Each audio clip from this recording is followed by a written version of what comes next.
Hi there, Taurus. Welcome to Tarot Alchemy by Rain and Moon. If you are not familiar with my main channel, which is Rain and Moon Astrology, you can check that out too.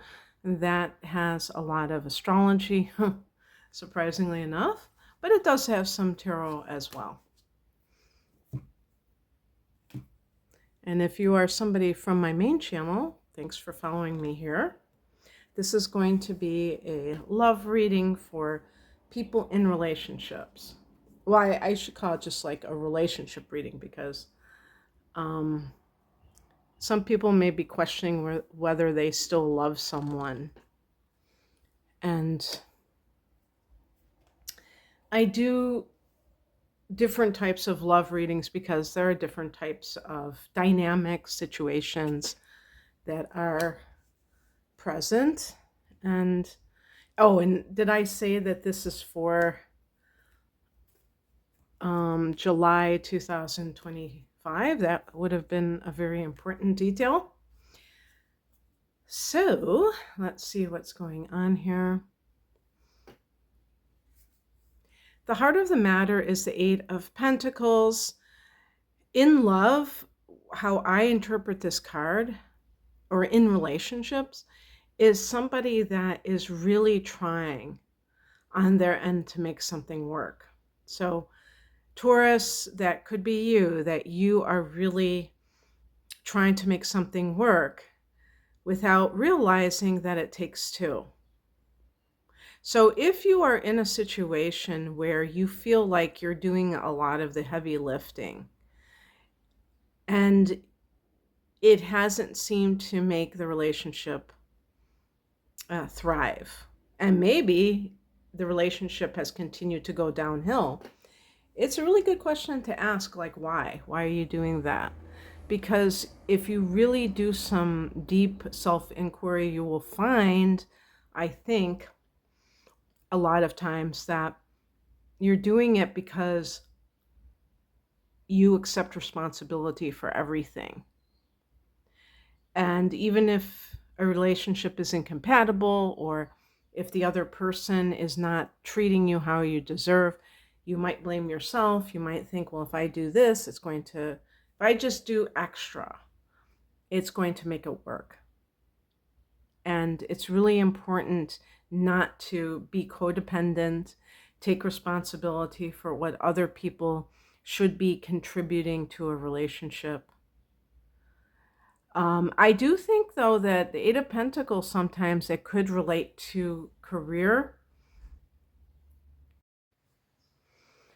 So, the Eight of Pentacles can be somebody who is chasing money. Well, actually, the Eight of Pentacles can be material wealth,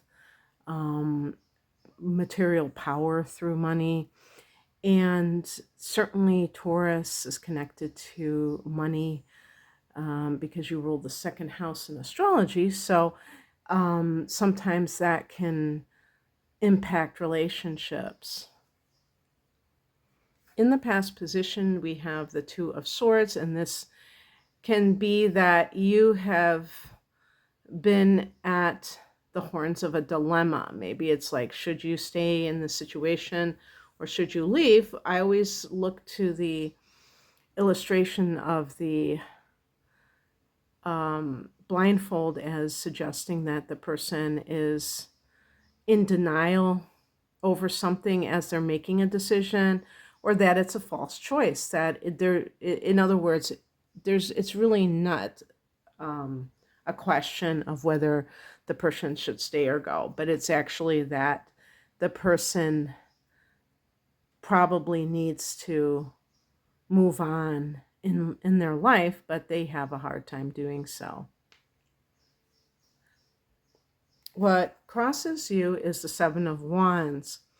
One of the ways that this can manifest is when a person, the Seven of Wands in the upright position, I read it as the more challenging interpretation because it's the challenge card, regardless of how it comes. I draw the card because it's on its side, is that this is a card of standing one's ground.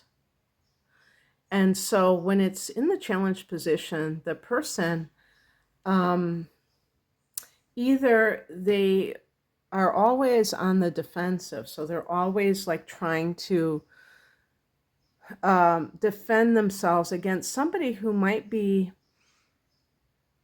criticizing all the time, or whatever the thing is going on that's negative with that other person. They're doing that as a power ploy because they're trying to always put you in that defensive posture, because that makes you easier to control, because you're always trying to prove that you're really okay when it was never in question to begin with, but you bought into that. And so the reason I see it in the challenge position is because it could be suggesting that you're falling for this ploy, and it's rather than you looking at that and saying, whoa, I really need to get out of this situation, it's like it makes you want to prove to this person that you're really worthy, instead of like casting aspersions on that person and going, whoa, I don't know if that person's really has my best interests at heart. The higher message is the Eight of Cups. This is a card of, letting go of what no longer serves you, but it's like walking away from that situation. There's a spiritual quest connected to this card. So it can be, when some people are unhappy in marriages for many years, and what finally causes them to leave is maybe they're having a spiritual awakening and they really go, whoa, my life is temporary here. So what am I doing? Why am I clinging to this when, I'm just sitting here wasting time? It's not getting better. It's not going to magically get better. And I have other things that I want to accomplish. It's actually dragging me down energetically, because cups is water, and water has to do with our emotions, but also, the energy that we generate. And so with the Eight of Cups, I feel like a lot of Taurus people that are in this situation, because you're a fixed sign, you tend to hold on to things, or at the very least you are resistant to change. But sometimes that has to come regardless. It's not, just optional.